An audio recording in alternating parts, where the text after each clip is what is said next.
Welcome back, beloved, to another episode of Beauty in the Break. Hello, and wherever you are in your life, I'm glad you are here with us today.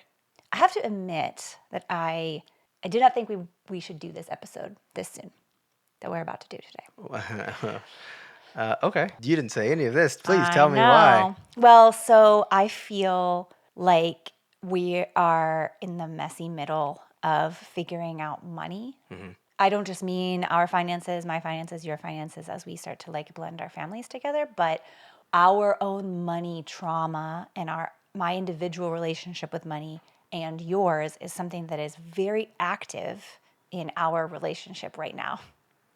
And I kind of was thinking like, oh, one day we should do an episode about money, but I don't want to do it yet because I don't really have any answers yet. Oh, okay. And that was when I was like, we should probably do this episode. Damn right. Absolutely. The moment you said that, I was like, well, we should be doing this episode. Right. We've done almost every episode we've done so far. We have an understanding of it beyond the dip, the worst parts of it. We're past it, so we can look back, reflect on it, and then share it with Right. somebody listening. In this case, we're not there. No. And I don't know about you, I prefer the breaking side over the beauty when we do the show. I like talking about the vulnerable stuff. I like being a little embarrassed when I'm here with you. Well, it's really interesting what we've been talking about lately. And so I do want to like clue everybody into the inside baseball of how two people with very different relationships to money and very different viewpoints about money try to sort this through. And that's part of what we're doing today. I don't even have to give a disclaimer that this is not financial advice because I promise there will be no financial advice given. We really don't know. Because to me, this actually is not about money at all. I think for many people, their relationship with money is the most dysfunctional relationship they have. It really is a relationship that affects every single move you make in your whole day. And we don't talk about it as a society. Money is the other family member that everybody is aware of, but nobody wants to mention or talk about. How would you, in a nutshell, describe your relationship with money? Well, the truth is I'm a hoarder, really, when it comes to money. I don't feel safe spending money. I kind of believe that when money comes to me, it's my job to lock it up and keep it safe and not let it go out the door again. And that's how I operate in the world. I'm Yeah. getting better, right? Yep, I'm you getting are. better. Oh, yes, you are. I'm working Without on it. question. First off, saying I'm a hoarder of money is a humble brag, Oh, if I well, may say so myself. Like I knew this woman, she was a hoarder, and her house was stacked to the ceiling with stuff, so that I imagined you in your house with a full house of money buddy. stacked to the top of the ceiling. That's what I heard. That being said, I am on the other side of it. How much does this cost? Okay, cool, great. Spend it, whatever. I have been for most of my life that proverbial person who won't look at their bank account and just keep spending. I'm not that person anymore because you've been helping me be more conscious and aware of it. But for me, money was a means to some sort of external joy. Yeah. You spend it as soon as you got it. Keep the back door and the front door open as the breeze of cash goes through the house. Right. And you and I couldn't be more opposite ends of the spectrum when it comes to this. And we are working on walking each other towards the middle, towards a more healthy relationship. I love that so many times we've had conversations where I can see you being tight in your body about money. And I'm walking over like, hey, it's all good. It's all good. And then there's a voice in my head is like, who are you telling it's all good? What are you talking about? You've just made money and spend it all the time. You're not the person to consider the source, bro. Like that's how it feels. But there's some validity still in what I'm saying, but it's to get you to a middle spot, which is what you're doing for me as well. And I will say it's hard to trust you in the saying it's all going to be all right, Right. knowing I know exactly your type. Yeah. Right? Yeah, And yeah, yeah, exactly. yeah, yeah. Like, I don't want to be that either. I don't Yeah. want to walk all the way over to the other side of the spectrum. I just want to come to the middle. Yeah. So, if we kind of start with the question of what do you think money is? How would you answer that? For me, money was don't think about it, but make a lot of it and spend it. again, like a breeze going through the back door and the front door, the breeze of money is just flowing through, and I watch it go by because I want the money to come in, and I want it to go back out, and I don't want to have to think about it because it's so dynamically specific with so many levels of discipline that I apparently didn't want to deal with. But what is money? All right, thank you. Thank you. Yeah, yeah. See, I already started deflecting. I already started deflecting just then. My brain already started trying to get me out of answering the question. What is money? Money is it's the vehicle. Money is the vehicle of things needed or things wanted. Full stop. It's an energy, yes, but I'm trying to be as practical as possible. By way of being metaphorical, it is a vehicle. It is the thing that can get you from A to B. It's not something to hold on to and keep. I've never seen a hearse with a U-Haul behind it. Right. And at the same time, you can live a life completely stressed, miserable, because you have none Yeah. either. Well, there's the saying, money can't buy happiness, but I don't think that's true. It's not true. It's not true. The phrase money can't buy happiness was quoted by somebody who either had money their entire life and wanted to keep other people poor, or they were just lying. It's not true. I spent a lot of time in my life being miserable because I didn't have money, or I was hungry, or I was stressed or depressed about it. Now that I have money in my life, it's fantastic. Yeah. There's a base level where a top level of happiness is equated with a good deal of money. I don't know what the number is, but Daniel Kahneman is the one that first did this study. okay. And he had to study, and it said that once you hit that number, you kind of plateau. And then another student, like 20, 30 years later, came and found the potholes in some of the study he was doing and said that's actually incorrect. And Daniel Kahneman says, well, let's work together and find out the right answer. Wow. And they found that it increases together. The scaling does separate a little bit, but there's minimal plateau. Yeah. I would bring the question back to you. What is money to you? Well, I do believe in my heart, my healed version of myself believes that money is energy and that it's an exchange. My trauma doesn't believe that. My trauma believes that money is something to be kept safe, something to hang on to tightly with a white knuckle and to grip it and to not let it slip away. Is the trauma a feeling or is it a thought? It's of my body. Okay. I believe it's ancestral. Okay. I believe it's my entire family Okay. felt this way. Do you think thoughts of particular of this is wrong, I shouldn't do this, I shouldn't be Yeah. spending on this? Well, so what I've uncovered lately is that due to some triggers I've had about money, is that I believe that if I spend money in a frivolous way, which could be on entertainment or on dinner out with my family, but that is determined to be frivolous because we actually could eat at home and cook at home, that I will be a fool, that I'm foolish for spending money. And that meant that I'm not safe. I'm going to be made fun of. I'm going to be taken as the butt of the joke. I can't believe you would spend your money that way. It's a voice in my head, but it certainly comes from my family upbringing. If that voice is coming from family, ancestral trauma, do you feel comfortable telling me whose voice that is? All the unpacking that I've done, I think that it kind of stems from my grandparents who grew up in the Great Depression, who were born in the Great Depression. They were also poor. And so there was actual scarcity. There was actual lack of how are we going to eat dinner?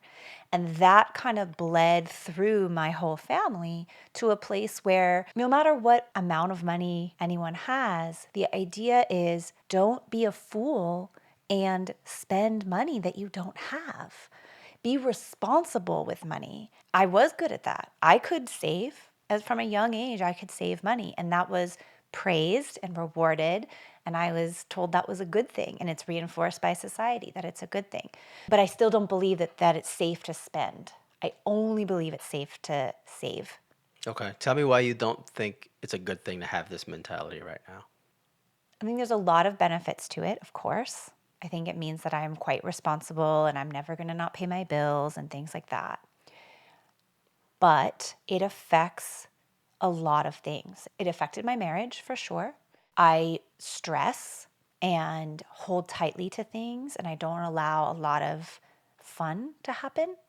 And now that my kids are old enough that they kind of have more desires to go to the mall, or go out to dinner, let's go to this event or whatever, I can feel the tight side of me about money is affecting everyone else's joy and happiness because I become the queen of no. And that's what you want to avoid. Yeah. Was this your signal that this might be problematic, or did you know that before? I think it's been recently that I've realized how problematic it is. Well, I mean, you've seen it. I have seen it. Yeah, I've seen it. I can see it in your body language. Everything changes about you when that stuff goes. Your eyes change. Your jaw clenches a bit. There's just so much change in you. It's a side that it's the only time I see that side, by the way, which is a compliment to you because whatever work you've had to do before, you've done a good amount of work, and if this might be one of the few last big things for yourself from your past, you know. Yeah. Yeah, and I come from the exact other side. I come from what's the line in The Aviator? He says, I've lost a lot of money. I'll make a lot of money. And I was a kid when I saw that movie, and I go, yeah, agree to that. Totally agree to that. I come as this very lackadaisical. I've always made money. I've always known how to make money. I've always learned how to make money. Now I'm at a point now where I'm like, I want to learn how to keep this money instead of being the exact opposite of rigid. Where does that come from? I don't know. Neither of my parents told me much about money, budgeting, saving. My mother's really good at making a great amount of money. She's from the street. She learned the street mindset and the money mindset. She got it in a natural sense. My father did it by just working a job constantly, showing up for the job over and over again. It's the same job he's worked at before I was born. He's still there now. And I grew up watching both of them go through ebbs and flows of money. But seldom, I should say, did they ever tell me how to do budget. Since no one ever brought it up to me, I haven't had the desire to want to learn it. Do you feel like you can be trusted with money? That's a really loaded question. You mean like if someone gave me cash and said go buy these things? I mean, if you came into $500,000, do you think you could be trusted to do good with that money for yourself? Or do you think it would Yes. disappear? Today, who I am today, yes, absolutely, 100%. Who I was before, no, it would have gotten drank in and snorted away in no time. Like no time, by the way. When I sold my house, I was still trying to figure out money. I spent way more than I wanted to. I was really upset about that actually. And I was like, I spent way too much from this profit of this house. I spent like 3 months giving myself like the hardest, firmest no about everything. If it's not food, healthy food, then you're not buying it. And I kind of learned a little bit to discipline myself. But then, of course, once I got that, and life started happening. There's external stuff. I don't have a problem now with spending stuff on just because I want it. I'm like, oh, wait, now I need this. Now I got to pay this person. Now I got to do this thing. That's where the budgeting stuff comes in. That's where you've been really helpful about me trying to learn my relationship with that. It's a very tough relationship. It's tricky because if you're not looking at your money, you're not looking where your bills are being paid, what's going out the door, how much you bring in versus how much goes out. If you're not looking at it, then you don't have to acknowledge that there's a problem.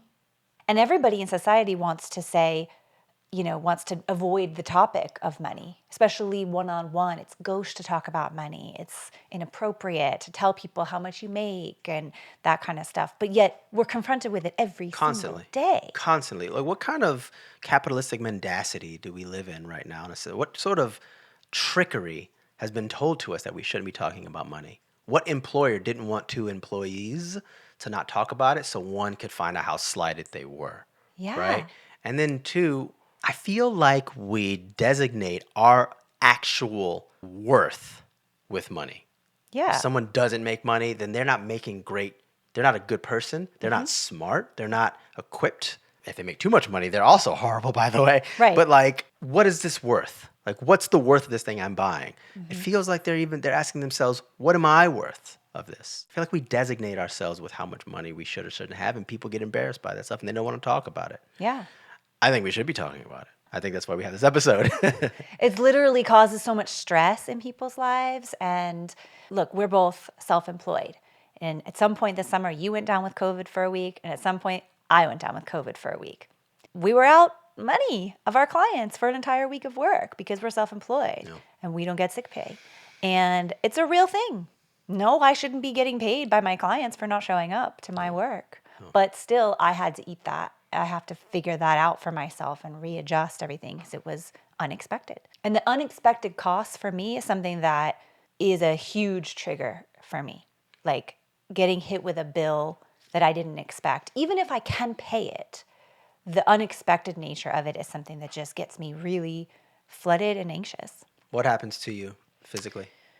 I feel like the rug is being pulled out from under me, that I'm not safe. I don't know why I have so much trauma about it because the Great Depression didn't happen to me, but I really do believe it worked its way into my entire family system. I have panic about this money being suddenly gone for nothing, right? Say it's like parking ticket or insurance premiums went up or something. It feels wasteful to me because it's like, oh, I'm getting the same exact premium. There's nothing, no difference from last month, right? And now I'm just spending more. And it feels like I've flushed money down the drain. I see. Two things. One, there's now studies that show that stress and trauma itself can pass down through DNA. There have been studies for it already, and multiple generations, Yeah. by the way.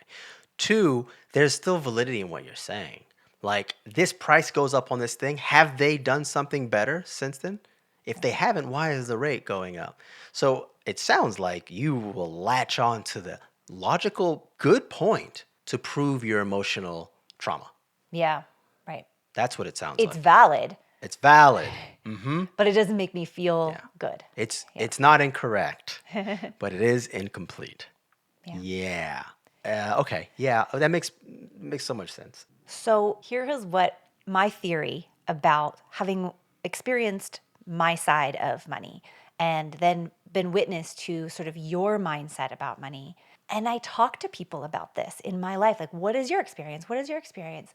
I feel like there's maybe three types of people in this world. Those who are like me, which I'm going to call anxiously attached to money. There's never enough. When money comes in the door, I have to save it. I have to keep it safe. I can't spend it. It could disappear at any moment. I will never have enough. It's lack mentality. It's scarcity. It's an anxious attachment. We're going with attachment theory here, and we're applying it to money. Your version would be called avoidant attachment. I'm not really going to think about money. I don't care how much that costs. I'm not going to look at my bills, look away, no budget whatsoever, just like not think about it. I know people who will pay other people to handle their money for them so they don't have to look at it and think Yeah, about yeah. it. You're looking at somebody who would do Yeah. that without question. Why You, am I going to give myself all that stress? you asked me one time when I was trying to teach you budgeting, you were like, can I just pay someone to do this for Yep. me? And I said, well, that would defeat the purpose of having the awareness around your own money stuff. As you talk right now, I'm feeling like embarrassed. I feel ashamed. I feel dumb. Oh, I babe. feel really lost listening to that. And through all of that, while you're saying that to me, I'm still trying to argue paying someone else to do the thing at the same exact time. And I assume that me wanting to stand up for that point of wanting to pay somebody to handle my finances is probably the justification to protect the embarrassment, the Yeah. ashamed, the fear, the feeling like I'm stupid, and so on and so on. No, you're doing Well, great. thanks. And also, I feel the same way. It's uncomfortable to talk about all of this. And I also sit in a place of the anxiously attached, the savers, the hoarders in the world that are more like me are accepted by society, right? Oh, well, you're good. You're a saver. You're doing well. And maybe that's feels good to them and maybe it doesn't, but society looks more favorably upon people who are savers rather than people who are spenders, let's say. It's an unfair dynamic. You're saying that essentially both should be looked at and examined Yeah. in order to find that balance again. I think that I'm triggered about money just as often as you are, perhaps, in a different way. Maybe we handle it in a different way. Yeah, we handle it in a Same different trigger, way. different handle. That sounds about right. I could totally see that. You and I kind of describe it the same. I said Yeah. vehicle, you said energy, right? And these are things. Those are things to which two conductors communicate, right? Vehicle takes you from A to B. Energy itself takes radio frequency from A to B as well. Yeah. What we're doing with it is different, though. Yeah. You're choosing to say like, no, no, no, no, don't get rid of any of this, and I'm like, come on, where are the strippers? Okay, so if I'm the anxiously attached type Yeah. and you're the avoidant attached type, there is also the opportunity for a secure attached type. So, not everybody in this world has a dysfunctional relationship with money, but many people do. There are securely attached people as well. Those types of people feel that money comes and goes and it flows in and out, and I'm safe to save and I'm safe to spend, and I do things I want to do and I save for the future, and they have like a nice balance. Believe that you and I both would like to be there. Yeah. I do think that you and I are both securely attached in relationship. And here we need to be securely attached within the relationship of our money. Yeah. Well said. That was a really great way of saying it. In the act of you trying to walk yourself from your respective side to the middle, from the anxious attachment to secure attachment, what is one thing you want to try to give up to walk yourself to the middle? And what's one thing you want to take with you when you walk yourself to the middle? Bruh. That is not an answer, unfortunately. No. I want to give up the white knuckling for the sake of flow. And I'll tell you an example. You know this very well. But a couple of weekends ago, the kids were here. The kids always want to eat out. And I always want to cook at home because it's cheaper. I came to the middle on that somewhere where I said, Friday nights when you're with us, which is every other weekend, we'll get takeout. And that worked out really well for a while. I could plan for it. I could know it was coming. I could get ahead of it. I know that it's not every night, but it is going to be these every other Friday nights. And that felt really good to me. And that was growth for me. And then this particular night, we had a friend over, so it was extra mouths to feed. I had planned to order pizza for everybody. It all kind of fell apart before me because kids were asking for sushi and they wanted to go to a restaurant, and it was way more, it ballooned into way more than I expected it to be. And I got very tense and extremely triggered. I mean, I fully shut down. You were trying to help me get into a place of like, it's okay, let's do this thing. They want to do it, it's fun.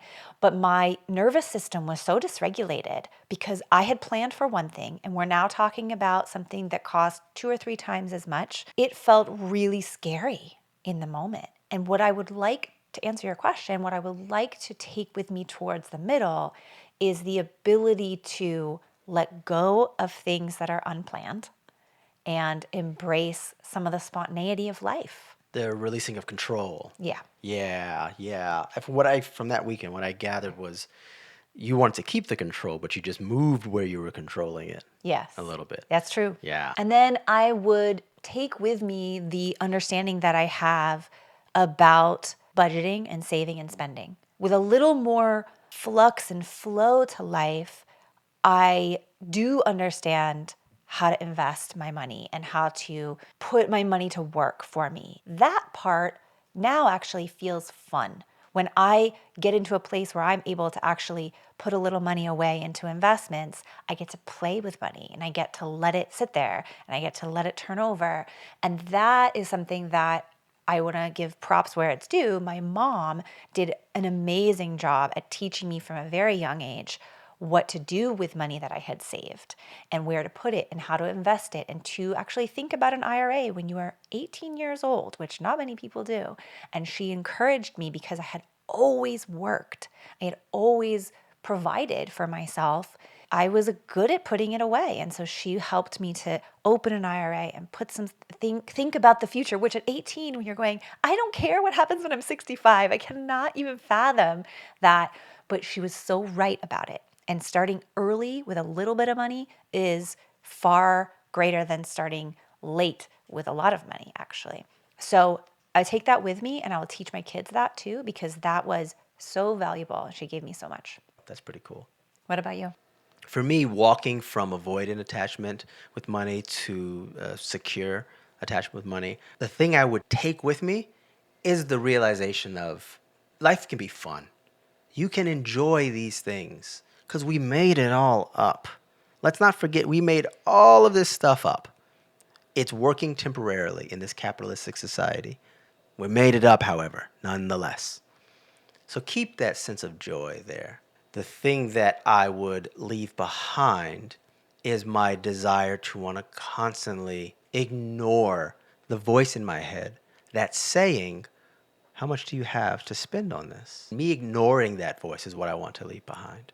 Because it shows up in my thoughts. I'm just like, I'll deal with you later. It's been 36 years later.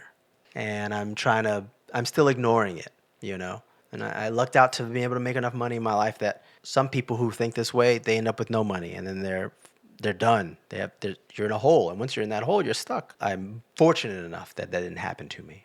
I want to leave behind the ignoring of the voice that's trying to be mindful about what I have, who I am, what I can do with what I have, and take some accountability and responsibility for myself in that way. Do you remember the time we were in Cost Plus World Market and we looked at a towel, I think it was, and we looked at the price? Oh, oh yeah, oh yeah. It was a towel, I believe. Okay, I'll believe you.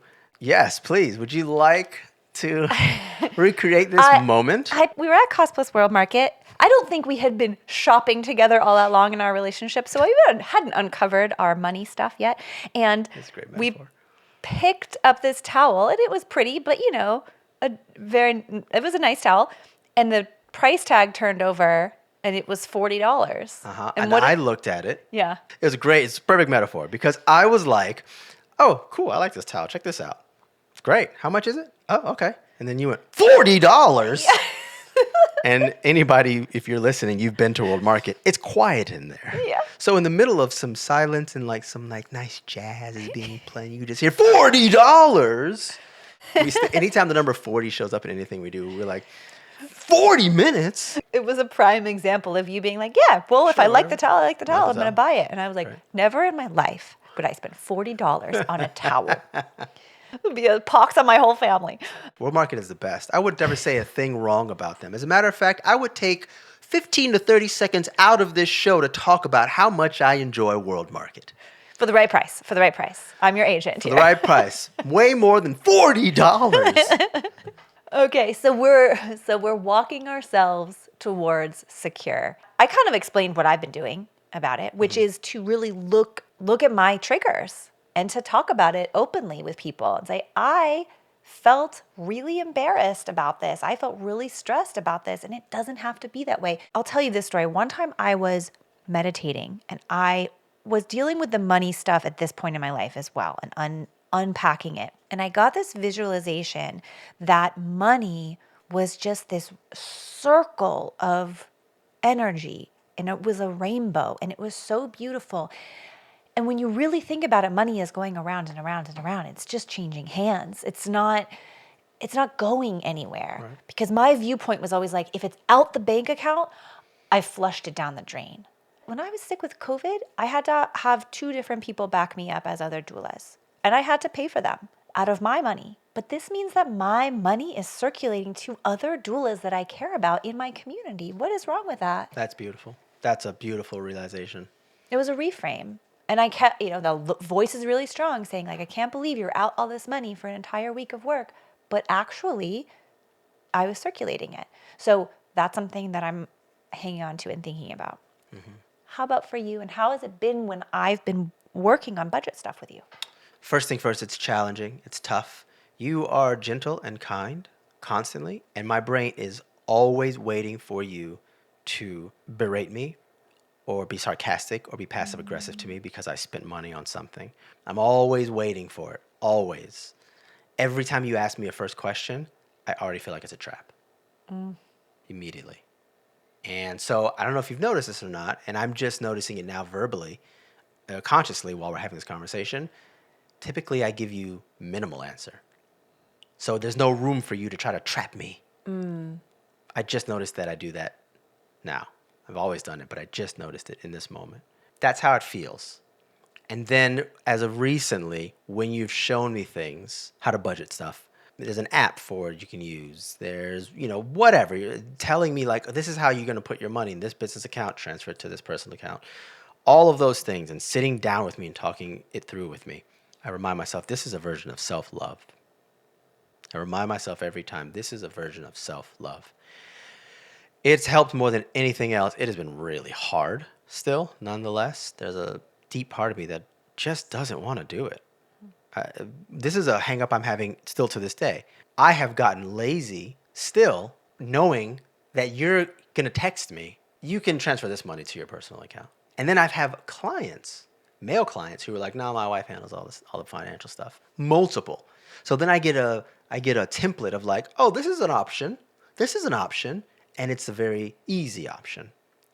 And I'm the kind of person who's like, how efficient can I be? How minimal can I move and get the most out of it? You're saying to just outsource it to me. Correct. Right. And apparently not paying you this time either.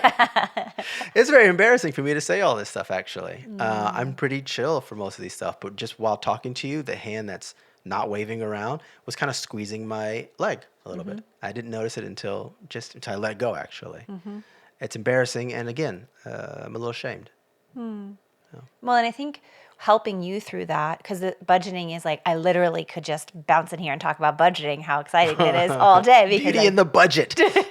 I do love it. And I love teaching people that. But what's been really interesting is that it then triggers stuff that comes up for me. To watch mine? To watch Hell, you. yes, absolutely. Because there will be things that you spend money on that you've been amazing at going, oh, yeah, you're right. We don't need that. I can just cancel that subscription. I can cancel that subscription, which I expected a lot more pushback on a lot of things. And we went around and around about one of your TV subscriptions about, well, all you really do is watch baseball. Is there another thing that you could do that's just baseball that doesn't cost this much? And we figured that out. And you've been so flexible in saying, okay, yeah, we don't need that. Okay, yeah, I don't. And it's for you doing it. You're not doing it for me, which is good. And then still, I found myself knowing too much about your financial situation that then I started to take on your financial stuff. Like Emotionally. Yeah. So instead of just thinking about my own income, because we do not share expenses in any kind and we don't live together. So I just have to worry about what comes in the door and what goes out the door for me. But then I started taking on in my head, where is he spending on this? He's spending on that. And that was a place I did not want to go. Because that's not healthy for our relationship. Yeah, agreed. It's tricky when it's trickier when you are married to someone and you share expenses and you live together. And a lot of that stuff, if we live together, how you spend your money does affect me. Absolutely, Doc. I'm sure it would. So we're a little bit sitting in a place of privilege where we can keep everything really separate. 100%. If that were ever to change, I think this is why we're doing this work. Because if we were to ever merge our finances for any reason, I don't know that I ever... so much richer. Well,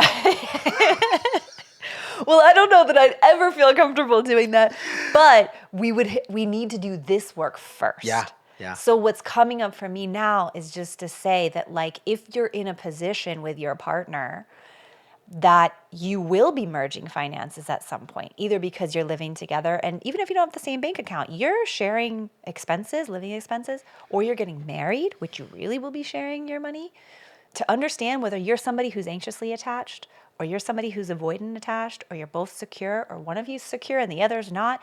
Understanding this and start trying to walk each other to the middle so that you can get to a place where those things hopefully don't become triggers in your relationship. It's really hard. Yeah. I want to implement the extra request here, the order of doing it kindly to each other as well. Yeah. I've seen, full stop. I don't got to say any more to that because the disagreements I've seen people have is just crazy. Yeah. Do it kindly. Yeah. My gosh. And I needed to notice, because I said to you, I need to notice when I'm getting triggered about helping you with this and showing you the other side, right? Yeah. I'm going to show you the anxious side, and then you're going to come closer to secure. But when I started getting triggered by that, I said, I'm going to back off from teaching you this for a bit. It was adorable too because you said it right when you laid down before you went to sleep. Do you remember? No. You don't remember that? We laid down in bed. You face planted into the bed because I think it was a long day of other stuff. And you were laying there and your face was like kind of like this in the pillow. And you're like, baby. That was a guess because I was still wide awake. You're like, I can't do your money stuff for you like this.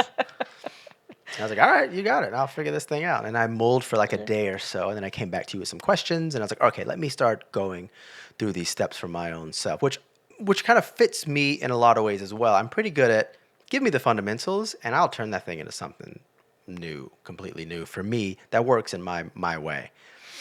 I've already pulled back on spending. I always remind myself when I'm by myself, what would Foster say to me in this situation? I hear your voice in there, and that keeps me on a better track.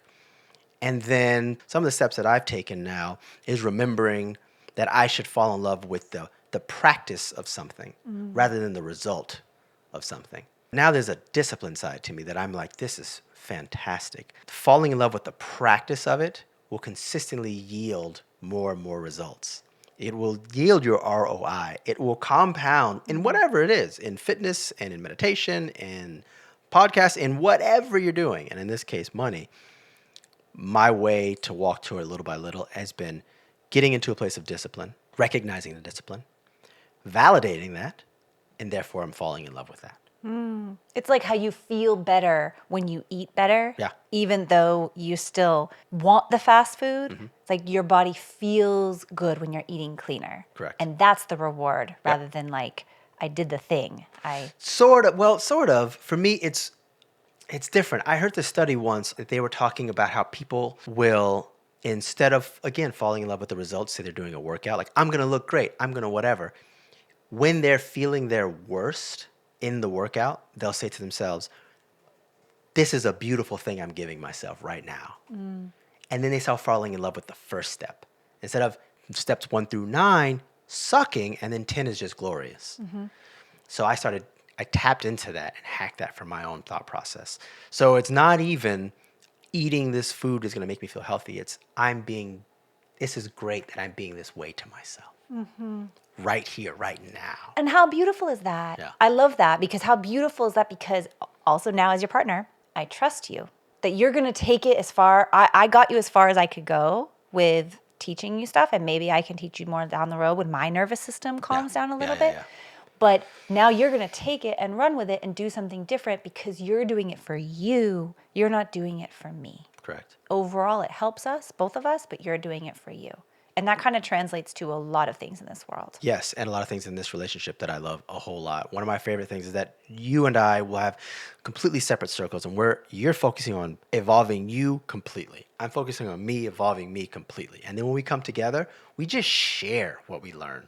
We don't force what we learned onto each other, which I think has just been a complete benefit, just phenomenal in that way. Well, our beloved listener, I want you to ask yourself today, are you team anxious attached? Are you team avoidant attached? Or are you one of those very few people who are incredibly secure with money in this relationship? Who are you? Team Foster, Team Cesar? Yeah, and just look at it. The awareness is the biggest part. Yeah. The absolute awareness is the biggest part because so much of us don't know what we don't know. Yeah. I hope you have a beautiful rest of your day. And as always, please be kind to yourself. If this episode spoke to you, take a moment and send it to someone else who might need it. That's the best way to spread these conversations to the people who need them the most. And if you want to keep exploring with us, make sure to follow Beauty in the Break wherever you get your podcasts. We'll see you next time. Beauty in the Break is created and hosted by Foster Wilson and Cesar Cardona. Our executive producer is Glenn Milley. Original music by Cesar and the Clue.